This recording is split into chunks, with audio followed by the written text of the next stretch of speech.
पुराने वक्तों की बात है, एक खूबसूरत और खुशहाल रियासत की मलका के पास एक कीमती हार था जो उसकी खूबसूरती और शान की अलामत समझा जाता था। एक दिन जब मलका अपनी महल की बाग में चहलकदमी कर रही थी, वो हार इत्तेफाकन खो गया। महल के तमाम खादिमों ने हर जगह तलाश किया, लेकिन हार का कोई निशान ना मिला। मलका बहुत परेशान हुई और हुक्म दिया कि जो कोई भी हार ढूंढ कर लाएगा उसे इनाम दिया जाएगा। उसी दौरान महल के करीब एक दरख्त पर एक कौवा रहता था।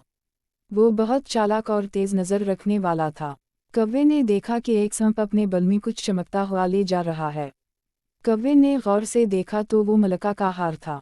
कौवा समझ गया कि सांप ने हार चुरा लिया है। वो सोच में पड़ गया कि हार को वापस कैसे ले जाए, क्योंकि सांप खतरनाक था और उसके बल में जाना आसान ना था। कौवा एक तरकीब सोचकर करीबी गांव गया और वहां से कुछ कांटेदार झाड़ियां अपनी चोंच में ले आया।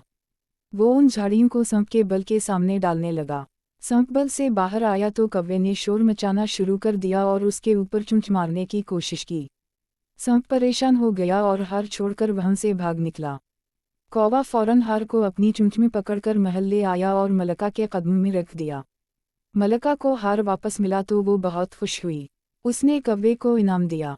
इस दिन के बाद कौवा महल का सबसे मुअज़्ज़ज़ परिंदा बन गया और उसके लिए महल के बाग में एक खूबसूरत घोंसला बनाया गया।